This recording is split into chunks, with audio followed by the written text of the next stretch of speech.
Ya, bismillahirrahmanirrahim. Assalamualaikum warahmatullahi wabarakatuh. Salam sejahtera. Bertemu lagi di channel Cikgu Muktasim RTU. Okey, untuk hari ini kita akan tengok bab pendidikan jasmani dan kesihatan, iaitu unit 1, pendidikan kesihatan reproduktif dan sosial. Okey. Dan kita masuk sekarang ni adalah untuk bab keselamatan. Okey, jom kita tengok apa yang ada untuk dalam bab keselamatan ini ya.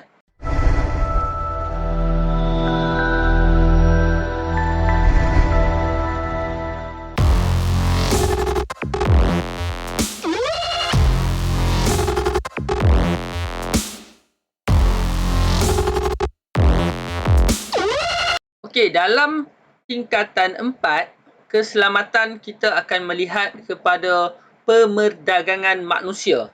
Okey. Jadi untuk standard pembelajaran kita akan tengok menerangkan maksud dan jenis pemerdagangan manusia, menjelaskan situasi yang menyebabkan individu bersiko menjadi mangsa pemerdagangan manusia, dan juga menjana idea cara mengelakkan diri daripada menjadi mangsa pemerdagangan manusia. Okey, jadi ada 3 yang kita akan tengok pada hari ini ya.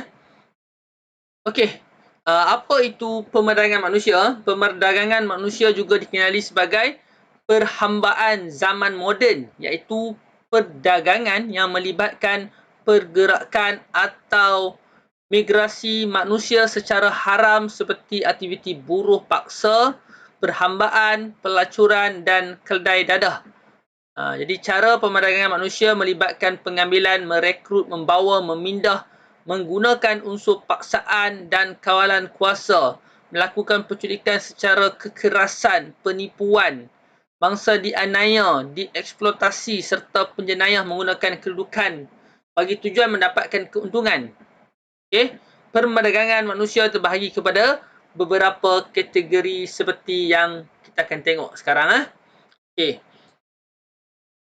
Jadi yang pertama kita ada eksploitasi seks, ya, iaitu mangsa diperdaya dengan janji-janji palsu sebelum dijadikan pelacur. Jadi yang ni yang pertama lah, kategori pertama dijadikan pelacur. Okey, yang kedua menjadi buruh paksa. Yang ketiga pengabdian domestik secara paksa. Ini lebih kurang lah dengan buruh paksa, iaitu mangsa diseluduk dari dalam atau ke luar negara untuk bekerja secara paksa sebagai pembantu rumah, buruh kasar atau pengemis. Ini yang kita dengar kes-kes kalau budak-budak kecil tu dia dicolek, dipotong tangan untuk minta sedekah di negara lain, biasanya di negara lain, supaya tidak lagi dijumpai. Okey, dibotakkan kepala dan macam-macam lagi dilakukan supaya boleh untuk mengemis. Yang keempat, pemindahan organ, mangsa dicolek dan dibunuh untuk diambil organ dan diniagakan di pasaran gelap. Yang ni satu isu yang sangat hangat sekarang ini. Okey, iaitu ada sehingga kan ada yang sanggup menjual buah pinggang dan sebagainya, tapi ini berkaitan dengan colek dan bunuh serta diambil semua organ untuk dijual. Bukan lagi benda-benda yang main-main atau hanya di filem, tapi realitinya ya ada. Sebab apa? Sebab ada permintaan di pasaran gelap untuk dapatkan organ-organ, terutamanya bagi orang yang mempunyai duit, okey, yang nak dapatkan organ yang rosak untuk digantikan dengan organ baru yang baik. Maka bila ada permintaan, ada demand, maka ada supply. Okey, adalah orang yang mencari dan berlakulah jenayah pemerdagangan manusia, iaitu pemindahan organ yang keempat. Dan yang kelima, pemerdagangan bayi. Bayi diseluduk dan dijual di pasaran gelap dengan harga tinggi. Jadi sama juga, bayi pun ada permintaan yang tinggi di negara-negara yang ada sesetengah orang perempuan yang tak nak melahirkan anak. Maka dia buat pilihan untuk dapatkan bayi untuk dijadikan anak angkat ataupun jadikan bayi susuan.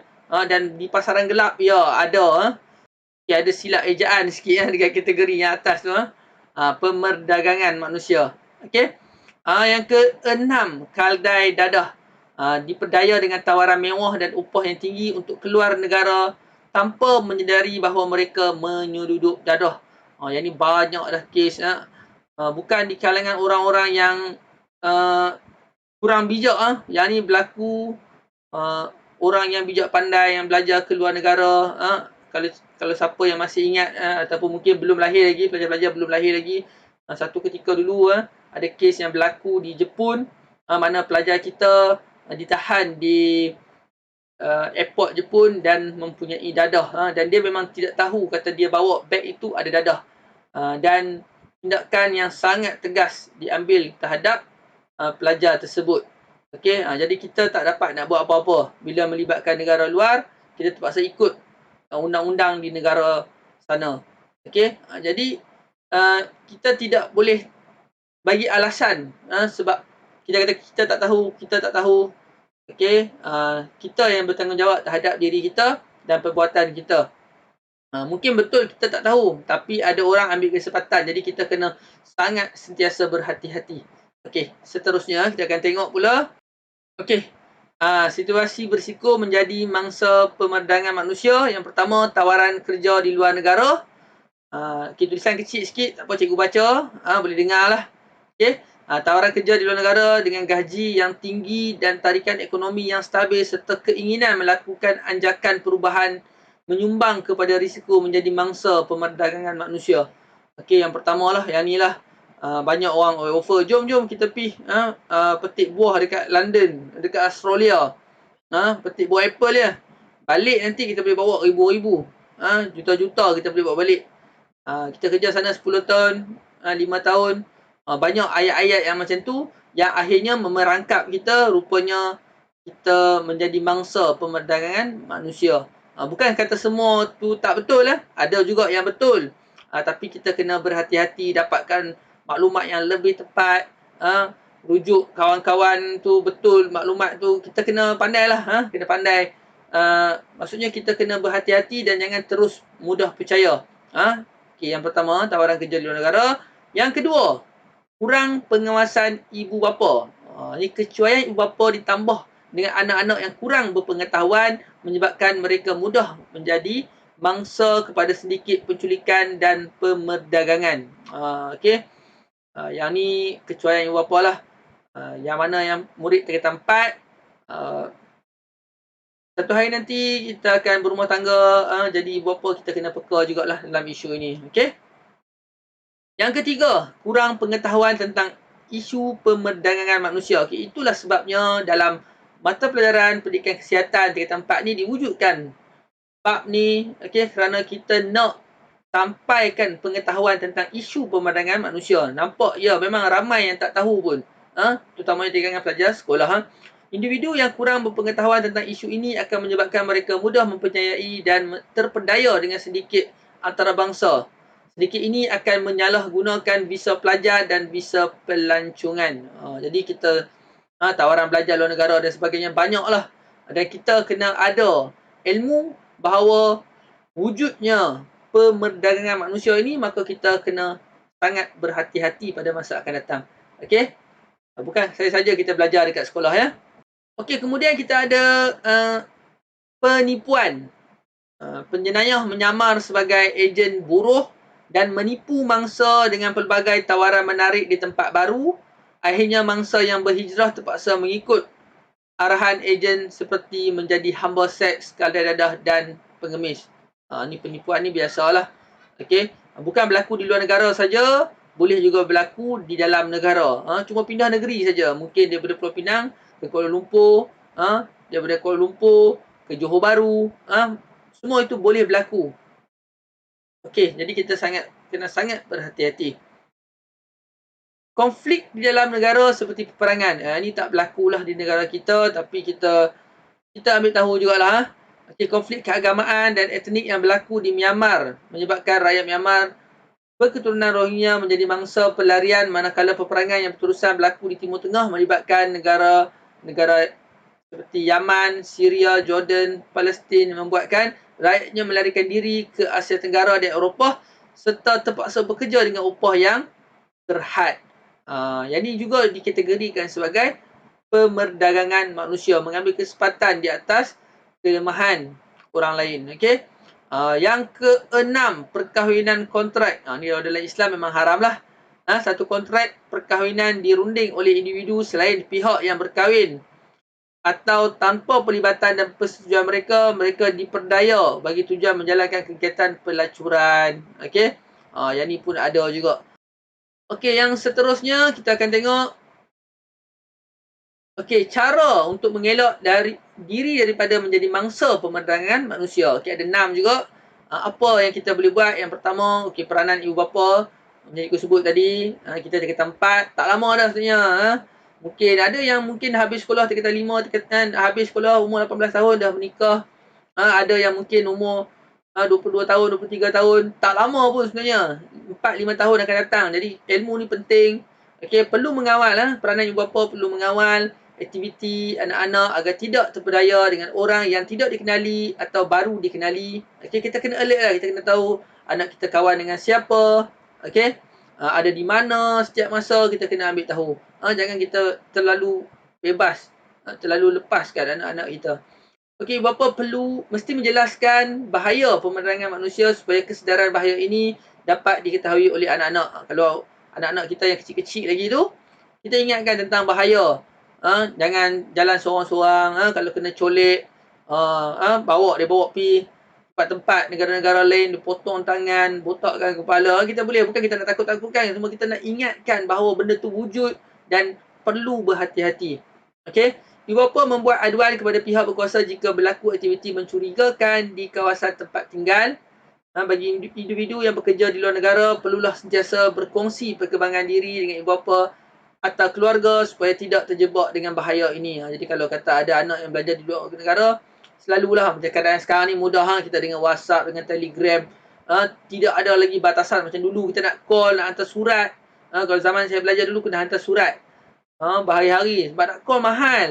Jadi nak itu baru dalam negara. Bayangkan di luar negara nak call susah. Sekarang ni mudah dengan WhatsApp, dengan Telegram, dengan Google Meet, macam-macam kita boleh. Selalu kita nak tengok, selalu kita tanya khabar, selalu dapatkan berita. Kemudian kita sentiasa berwaspada dengan tawaran gaji. Bila tengok tawaran gaji terlalu tinggi, kita kena alert. Kita kena sedar diri, kita ni level mana. Tiba-tiba kalau orang offer gaji tinggi, mesti kita kena siasat. Ini biasanya ada agenda. Kita kena letak dalam mindset kita macam tu. Sedikit tepatan mahu pun antarabangsa. Tepatan pun ada. Akan menggunakan pelbagai taktik. Bukan sahaja tawaran gaji yang lumayan. Terputus-putus tu. Bahkan menipu dengan janji palsu seperti skim pemberian rawatan perubatan percuma, cuti tahunan yang panjang, peluang untuk melancong, rumah percuma dan sebagainya. Jadi tawaran-tawaran yang tak masuk akal ni, overclaim ni, janganlah kita mudah sangat terpedaya. Jangan mudah sangat seronok. Jadi itu antara dia. Cara-cara kita nak elak. Menapis kebenaran iklan pekerjaan di internet. Kadang kita duduk kat internet, banyak offer-offer online kan. Kerja online. Jadi pihak kerajaan melalui Kementerian Komunikasi dan Multimedia perlu menapis iklan pekerjaan di internet sama ada dari dalam atau luar negara bagi memastikan bahawa iklan pekerjaan yang dipaparkan adalah sahih supaya individu yang memerlukan pekerjaan tidak tertipu. Ini alhamdulillah peranan kerajaan sangat baik. Menyekatlah. Kalau tengok ada unsur-unsur yang penipuan, disekat daripada awal lagi. Peka dengan maklumat. Individu yang ingin bekerja di luar negara harus peka akan maklumat penting tentang destinasi pekerjaan. Inilah kalau nak ke luar negara, kita kena dapatkan. Sekarang ni mudah dengan internet apa semua kita boleh dapatkan detail. Tengok betul dah alamat yang diberi apa, siapa yang kita nak contact kat sana dan sebagainya. Pastikan maklumat yang kita terima tu maklumat yang tepat supaya kita tidak ditipu. Kemudian kempen kesedaran. Ni salah satulah kempen kesedaran. Tapi banyak lagi lah kempen kesedaran. Kita tengok di Revolution pun ada. Cuma kadang-kadang kita tak ambil pot, tak ambil kisah sangat. Tapi kita kena sedar bahawa benda ni ada. Kempen kesedaran yang berbentuk pendidikan serta kesedaran terhadap anti pemandangan manusia dan penyeludupan migran dijalankan secara berterusan di sekolah, di IPTA atau IPTS dan melalui peranan media massa. Ini sekarang ni peranan di sekolah lah. Salah satu kempen dalam subjek ini. Okey, berwaspada dengan orang yang baru dikenali. Elakkan daripada memberi maklumat peribadi seperti nombor kad pengenalan, alamat rumah kepada orang lain, terutamanya individu yang baru dikenali. Okey, yang kita tak kenal ni kalau boleh elak janganlah bagi benda-benda ni. Maklumat-maklumat penting jangan bagi. Okey. Nampaknya itu sahaja untuk perkongsian pada hari ini. Semoga memberi manfaat kepada yang menonton, kepada murid-murid semua. Cikgu doakan supaya diberi keselamatan yang baik kepada kita, kesihatan yang baik, dijauhi daripada benda-benda yang tak baik ni. Okay, dan terus jaga diri kita, jaga diri keluarga kita dan amalkan cara hidup yang sihat. Sekian. Assalamualaikum. Bye-bye.